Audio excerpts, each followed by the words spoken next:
ಓಂ ಶಾಂತಿ. ಇವತ್ತಿನ विषय आಗಿದೆ आज का विषय है मुश्किल दौर माना विपरीत परिस्थिति. ಕಷ್ಟ ಬಂದಿರೋದು ಪರಿಸ್ಥಿತಿ, विपरीत समय ಅಂತ ಹೇಳ್ಬೋದು. एक बार की बात है, एक कक्षा में गुरुजी अपने सभी छात्रों को समझाना चाहते थे कि यह प्रकृति सभी को समान अवसर देती है और उस अवसर का इस्तेमाल करके अपना भाग्य खुद बना सकते हैं. इसी बात को ठीक तरह से समझने के लिए गुरुजी ने 3 कटोरे लिए. पहले कटोरे में एक आलू रखा, दूसरे में एक अंडा और तीसरे में कटोरे में थोड़ी सी चाय पत्ती डाल दी. अब तीनों कटोरों में पानी डालकर उन्हें गैस पर उबालने के लिए रख दिया. ಅಂದ್ರೆ ಒಂದ್ ಸಮಯದ ಮಾತಿದೆ, ಒಬ್ಬ ಕಕ್ಷದಲ್ಲಿ ಅರ್ಥಾತ್ ಒಂದು ಶಾಲೆಯಲ್ಲಿ ಕ್ಲಾಸ್ ಅಲ್ಲಿ ಒಬ್ಬ ಟೀಚರ್ ಏನ್ ಮಾಡ್ದ, ತನ್ನ ವಿದ್ಯಾರ್ಥಿಗೆ ತಿಳಿಸಕ್ಕೆ ಇಷ್ಟಪಡ್ತಾ ಇದ್ರು. ಏನಂದ್ರೆ ಪ್ರಕೃತಿ ಪ್ರತಿಯೊಬ್ಬರಿಗೆ ಸಮಾನವಾದ ಅವಕಾಶ ಕೊಡುತ್ತೆ. ಆ ಅವಕಾಶ ನಾವು ಬಳಸ್ಕೊಳ್ಳೋದು ನಮ್ಮ ಅದೃಷ್ಟ ಮೇಲೆ ಇರುತ್ತೆ. ಆ ಅವಕಾಶಕ್ಕೆ ನಾವು ಹೆಂಗ್ ಬಳಸ್ಕೋಬೇಕು, ಅದು ನಮ್ಮ ಅದೃಷ್ಟ ಮೇಲೆನೆ ಆಗೋದು. ಈ ಮಾತಿಗೆ ಸರಿಯಾದ ರೀತಿಯಿಂದ ತಿಳಿಸಕ್ಕೋಸ್ಕರ ಆ ಟೀಚರ್ ಏನ್ ಮಾಡ್ದ, 3 ಬಟ್ಲು ತಗೊಂಡ. ಅಂದ್ರೆ 3 ಕಟೋರ ತಗೊಂಡು ಒಂದು ಕಟೋರದಲ್ಲಿ ಆಲೂಗೆಡ್ಡೆ ಇಟ್ಟಿದ್ರ, ಆಮೇಲೆ ಇನ್ನೊಂದು ಕಟೋರದಲ್ಲಿ ಮೊಟ್ಟೆ ಇಟ್ಟಿದ್ರು. ಮತ್ತೆ 3ನೇ ಕಟೋರದಲ್ಲಿ ಸ್ವಲ್ಪ ಟೀ ಪೌಡರ್ ಹಾಕಿದ್ರು. ಮತ್ತೆ 3 ಕಟೋರದಲ್ಲಿ ನೀರ್ ಹಾಕ್ಬಿಟ್ಟು ಆ 3 ಕಟೋರಾಗಿ ಏನ್ ಮಾಡಿದ್ದಾರೆ, ಗ್ಯಾಸ್ ಮೇಲೆ ಬಾಯ್ಲ್ ಮಾಡಕ್ಕೆ ಇಟ್ಟಿದ್ದಾರೆ. सभी छात्र ने यह सब हैरान होकर देख रहे थे, लेकिन किसी को कुछ समझ में नहीं आ रहा था. 20 मिनट बाद जब तीनों बर्तन में उबाल आने लगे तो गुरुजी ने सभी कटोरों को नीचे उतार और डाल आलू, अंडा और चाय को बाहर निकाला. ಆವಾಗ 3 ವಿದ್ಯಾರ್ಥಿಯರು ಅಂದ್ರೆ ಕ್ಲಾಸ್ ಆಲ್ದು ಎಲ್ಲ ವಿದ್ಯಾರ್ಥಿಗಳು ಏನ್ ಮಾಡ್ತಾ ಇದ್ರು, ಆ ದೃಶ್ಯಗಳು ನೋಡಿ, ಅಂದ್ರೆ ಅದು ಗ್ಯಾಸ್ ಮೇಲೆ ಇಟ್ಬಿಟ್ಟು ಬಾಯ್ಲ್ ಮಾಡೋ ದೃಶ್ಯಗಳು ನೋಡಿ ತುಂಬಾ ಆಶ್ಚರ್ಯ ಪಡ್ತಾ ಇದ್ರು. ಆದ್ರೂ ಯಾರಿಗೂ ಏನು ಅರ್ಥ ಆಗಿಲ್ಲ ಟೀಚರ್ ಏನ್ ಮಾಡ್ತಿದ್ದಾರೆ ಅಂತ. 20 ನಿಮಿಷ ಆದ್ಮೇಲೆ ಆ 3 ಪಾತ್ರೆ ಬಾಯ್ಲ್ ಆದ್ಮೇಲೆ, ಆ 3 ಪಾತ್ರದಲ್ಲಿ ಇರೋದು ವಸ್ತು ಅಂದ್ರೆ ಉದಾಹರಣೆವಾಗಿ ಆಲೂಗೆಡ್ಡೆ, ಮೊಟ್ಟೆ ಮತ್ತು ಟೀ ಪೌಡರ್ ಎಲ್ಲ ಬಾಯ್ಲ್ ಆದ್ಮೇಲೆ ಗುರುಜಿ ಆ 3 ಕಟೋರಾಗಿ ಏನ್ ಮಾಡಿದಾರೆ, ಗ್ಯಾಸ್ ಇಂದ ಇಳಿಸಿ ಕೆಳಗಡೆ ಇಟ್ಟಿದ್ದಾರೆ. ಮತ್ತೆ ಆ 3 ಕಟೋರದಲ್ಲಿ ಆಲೂಗೆಡ್ಡೆ ಮತ್ತು ಮೊಟ್ಟೆ ಮತ್ತು ಟೀ ಪೌಡರ್ ಏನ್ ಮಾಡಿದ್ದಾರೆ, ಈಚೆ ತೆಗೆದಿದ್ದಾರೆ. अब उन्होंने सभी छात्रों को तीनों कटोरों को गौर से देखने के लिए कहा. अब भी किसी छात्र को समझ में नहीं आ रहा था. ಮತ್ತೆ ಆವಾಗ ಏನ್ ಮಾಡಿದ್ದಾರೆ, ಟೀಚರ್ ಪ್ರತಿಯೊಬ್ಬ ವಿದ್ಯಾರ್ಥಿಗೆ ಆ 3 ಕಟೋರಾಗಿ ಗಂಭೀರವಾಗಿ ಗಮನ ಕೊಟ್ಟು ನೋಡಕ್ಕೆ ಹೇಳಿದ್ರು. ಆದ್ರೂ ಸಹ ಯಾರಿಗೂ ಯಾವುದೇ ವಿದ್ಯಾರ್ಥಿಗೆ ಅರ್ಥ ಆಗಿಲ್ಲ ಟೀಚರ್ ನನಗೆ ಏನ್ ಹೇಳ್ತಿದ್ದಾರೆ, ಏನ್ ಹೇಳಕ್ ಇಷ್ಟ ಪಡ್ತಿದ್ದಾರೆ ಅಂತ. आखिर में गुरुजी ने एक बच्चे से तीनों अर्थात आलू, अंडा और चाय को स्पर्श करने के लिए कहा. जब छात्र ने आलू को हाथ लगाया तो पाया कि जो आलू पहले कठोर था सो अब पानी में उबलने के कारण काफी नरम मुलायम हो गया है. ಮತ್ತೆ ಕೊನೆಯಲ್ಲಿ ಗುರೂಜಿ 3 ಆ ಎಲ್ಲ ವಿದ್ಯಾರ್ಥಿಗಳಲ್ಲಿ ಒಬ್ಬ ವಿದ್ಯಾರ್ಥಿಗೆ ಹೇಳ್ದ, ಏನೋ ಈ ಆಲೂಗೆಡ್ಡೆ, ಮೊಟ್ಟೆ ಮತ್ತು ಈ ಟೀಗೆ ಏನ್ ಮಾಡ್ಬೇಕು, ಸ್ಪರ್ಶ ಮಾಡ್ಕೊಂಡು ಹೇಳಿ, ಅಂದ್ರೆ ಮುಟ್ಬಿಟ್ಟು ಹೇಳಿ ಅಂತ. ಆಗ ಛಾತ್ರ ಏನ್ ಮಾಡ್ದ, ಒಬ್ಬ ವಿದ್ಯಾರ್ಥಿ ಏನ್ ಮಾಡ್ದ, ಆಲೂಗೆಡ್ಡೆ ಕೈಯಿಂದ ಮುಟ್ಟಿದ. ಆವಾಗ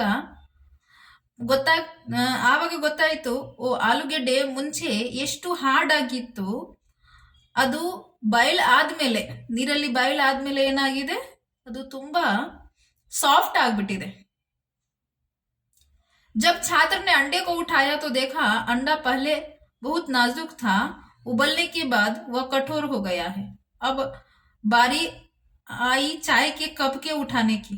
जब छात्र ने चाय के कप को उठाया तो देखा चाय की पत्ती ने गर्म पानी के साथ मिलकर अपना रूप बदल लिया था और वह चाय बन चुकी थी. ಆವಾಗ ಒಬ್ಬ ವಿದ್ಯಾರ್ಥಿ ಏನ್ ಮಾಡಿದ್ದಾರೆ, ಮತ್ತೆ ಆಲೂಗೆಡ್ಡೆ ಮುಟ್ಟಿದ ಮೇಲೆ ಮತ್ತೆ ಮೊಟ್ಟೆ ಮುಟ್ಟಕ್ಕೆ ಹೋಗಿದ್ದಾರೆ. ಮೊಟ್ಟೆ ಎತ್ಕೊಳ್ಳುವಾಗ ನೋಡಿದರೆ ಮೊಟ್ಟೆ ಮುಂಚೆ ಏನಿತ್ತು, ಸ್ವಲ್ಪ ಸಾಫ್ಟ್ ಇತ್ತು. ಈಗ ಬಾಯ್ಲ್ಡ್ ಆದ್ಮೇಲೆ ಸ್ವಲ್ಪ ಅದನ್ನು ಸಹ ಹಾರ್ಡ್ ಆಗ್ಬಿಟ್ಟಿದೆ, ಗಟ್ಟಿಯಾಗಿದೆ. ಆಮೇಲೆ ನೆಕ್ಸ್ಟ್ ಈಗ ಟೀ ಮುಟ್ಟಕ್ಕೆ ಹೋಗುವಾಗ ನೋಡಿದರೆ ಟೀ ಕಪ್ಪಲ್ಲಿ ಏನಾಗಿದೆ, ಟೀ ಕಪ್ ಎತ್ಕೊಳ್ಳುವಾಗ ಟೀ ನೀರ್ ಜೊತೆಲಿ ಮಿಕ್ಸ್ ಆಗಿ ಬಿಸಿಯಾಗಿ ಜೊತೆಯಲ್ಲಿ ಏನಾಗಿದೆ, ಅದು ಪೂರ್ತಿ ಟೀ ಆಗಿದೆ. ಟೀ ಪೌಡರು ನೀರ್ ಜೊತೆಲಿ ಮಿಕ್ಸ್ ಆಗಿ ಟೀ ಆಗ್ಬಿಟ್ಟಿದೆ ಅಂತ. अब गुरुजी ने समझाया हमने तीनों को अलग अलग चीजों को समान विपरीत से गुजारा है, माना समान परिस्थितियों से गुजारा है, यानी कि तीनों को समान रूप से पानी में उबाला है, और लेकिन बाहर आने पर तीनों चीजें एक जैसी नहीं मिली है. ಆವಾಗ ಟೀಚರ್ ಏನ್ ತಿಳಿಸಿದ್ರು, ಆ ಮೂರು ವಸ್ತುಗೆ ನಾವು ಒಂದೇ ಪರಿಸ್ಥಿತಿ ಅನುಸಾರ ಏನ್ ಮಾಡಿದಿರಿ, ರೆಡಿ ಮಾಡಿದಿರಿ. ಅಂದ್ರೆ ಉದಾಹರಣೆಯಾಗಿ ಆಲೂಗೆಡ್ಡೆ, ಮೊಟ್ಟೆ ಮತ್ತು ಟೀ ಪೌಡರ್ಗೆ ಒಂದೇ ಪರಿಸ್ಥಿತಿ ಅಂದ್ರೆ ಸೇಮ್ ಸಮಾನ ಕ್ವಾಂಟಿಟಿಯಲ್ಲಿ ಸಮಾನ ನೀರಿಟ್ಟು ಸಮಾನ ಸಮಯದಲ್ಲಿ ಬಾಯ್ಲ್ ಮಾಡಿದಿರಿ. ಪರಿಸ್ಥಿತಿ ಅನುಸಾರ ಅವರಿಗೆ ಅದಕ್ಕೆ ಇದು ಯೂಸ್ ಮಾಡಿದಿರಿ. ಆದ್ರೂ ಸಹ ಈ ಮೂರು ವಸ್ತುನು ಸಹ ಸಮಾನ ರೂಪದಲ್ಲಿ ಬಾಯ್ಲ್ನೂ ಆಗಿದೆ. ಆದ್ರೂ ಹೊರಗಡೆ ಬಂದ್ಮೇಲೆ ಈ ಮೂರು ವಸ್ತು ಒಂದೇ ಸಮಾನ ಇಲ್ಲ. आलू जो कठोर था वो मुलायम हो गया है.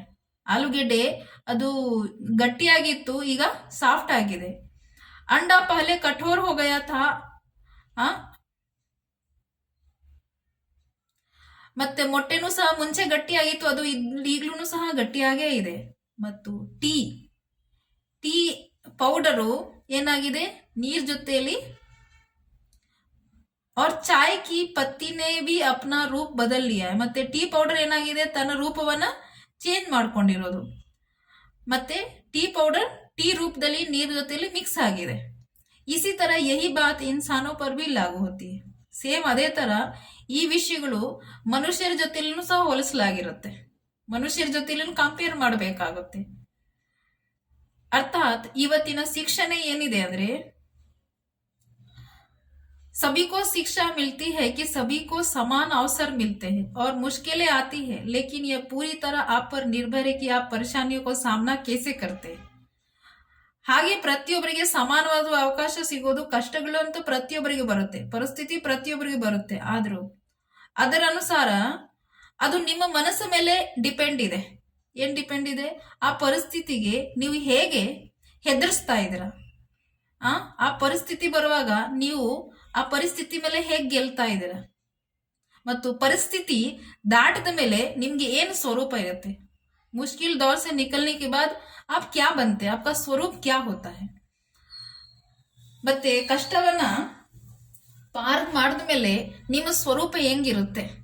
ಉದಾಹರಣೆವಾಗಿ ನೋಡಿದ್ರೆ ಹೇಗ್ ರೀತಿ ಆಲೂಗೆಡ್ಡೆಗೆ ಬಾಯ್ಲ್ ಮಾಡುವಾಗ ಆಲೂಗೆಡ್ಡೆ ಸಾಫ್ಟ್ ಆಗಿರೋದು, ಸೇಮ್ ಅದೇ ತರ ನಾವು ಪರಿಸ್ಥಿತಿಯಿಂದ ಪಾರ ಮಾಡಿದ ಮೇಲೆ ನಾವೇನಾಗಬೇಕು, ನಮ್ಮ ಜೀವನದಲ್ಲಿ ಸಾಫ್ಟ್ನೆಸ್ ಅರ್ಥಾತ್ ದಿವ್ಯತೆ ಬರಬೇಕು. ಆಲೂಗೆಡ್ಡೆ ತರ ಮೊಟ್ಟೆ ಹೇಗಿತ್ತು, ಮುಂಚೆ ಹಾಡಿತ್ತು, ಮತ್ತೆ ಬಾಯ್ಲ್ಡ್ ಆದ್ಮೇಲೆನೂ ಸಹ ಒಳಗಡೆ ಇನ್ನೂ ಹಾರ್ಡ್ ಆಗುತ್ತೆ. ಸೇಮ್ ಅದೇ ತರ ನಾವು ಪರಿಸ್ಥಿತಿಗಳು ಹೆದರ್ಸಿದ್ರೆ ಒಳಗಡೆಯಿಂದ ಗಟ್ಟಿ ಆಗ್ಬೇಕು. ಅಂದ್ರೆ ಸಂಸ್ಕಾರ ಗಟ್ಟಿ ಆಗ್ಬೇಕು ಅಂತಲ್ಲ, ನಮ್ಮ ಮನಸ್ಸು ಗಟ್ಟಿ ಆಗ್ಬೇಕು. ಆಲೂಗೆಡ್ಡೆ ತರ ನಮ್ಮಲ್ಲಿ ಸಂಸ್ಕಾರ ಸಾಫ್ಟ್ ಆಗ್ಬೇಕು ಮತ್ತು ನಮ್ಮ ಜೀವನದಲ್ಲಿ ಮನಸ್ಸು ಗಟ್ಟಿ ಆಗ್ಬೇಕು. ಸಂಸ್ಕಾರ ಸಾಫ್ಟ್ ಆಗ್ಬೇಕು, ಮನಸ್ಸು ಗಟ್ಟಿ ಆಗ್ಬೇಕು. ಅಂದ್ರೆ ಅರ್ಥ ಏನು, ಸಂಸ್ಕಾರದಲ್ಲಿ ನಿರಹಂಕಾರಿತನ ಬರಬೇಕು, ಆಲೂಗೆಡ್ಡೆ ತರ ಸಾಫ್ಟ್ನೆಸ್ ಬರಬೇಕು, ಮತ್ತು ಮನಸ್ಸಲ್ಲಿ ಮೊಟ್ಟೆ ತರ ಹಾರ್ಡ್ನೆಸ್ ಬರಬೇಕು. ಮತ್ತೆ ಟೀ ತರ ನಮ್ಮ ಜೀವನದಲ್ಲಿ ಮಿಕ್ಸಪ್ ಇರಬೇಕು, ಎಲ್ಲರ ಜೊತೆಯಲ್ಲಿ ಹೊಂದ್ಕೊಂಡು ಹೋಗ್ಬೇಕು. ಈ ಮೂರು ಗುಣ ನಮ್ಮ ಜೀವನದಲ್ಲಿ ಇದ್ರೆ ನಾವು ಪ್ರತಿಯೊಂದು ಪರಿಸ್ಥಿತಿ ಫೇಸ್ ಮಾಡಿ ಇನ್ನೂ ಖುಷಿಯಾಗೇ ಇರ್ತೀವಿ. ಇನ್ನೊಂದು, ಪರಮಾತ್ಮ ಜೊತೆಲಿರುವಾಗ ಯಾವುದೋ ಪರಿಸ್ಥಿತಿ ಅನಿಸೋದಿಲ್ಲ, ಆಟ ಅನಿಸುತ್ತೆ. ಅದಕ್ಕೆ ಇನ್ಮೇಲೆ ಪರಮಾತ್ಮ ಜೊತೆಯಲ್ಲಿರಿ ಮತ್ತು ಪ್ರತಿಯೊಂದು ಪರಿಸ್ಥಿತಿಯಲ್ಲಿ ಸಂಸ್ಕಾರದಲ್ಲಿ ಸಾಫ್ಟ್ನೆಸ್ಸು, ಮನಸ್ಸಲ್ಲಿ ಗಟ್ಟಿ ಮತ್ತು ಎಲ್ಲರ ಜೊತೆಯಲ್ಲಿ ಹೊಂದ್ಕೊಂಡು ಹೋಗಿ. ಎಲ್ಲರಿಗೂ ಧನ್ಯವಾದಗಳು. ಓಂ ಶಾಂತಿ.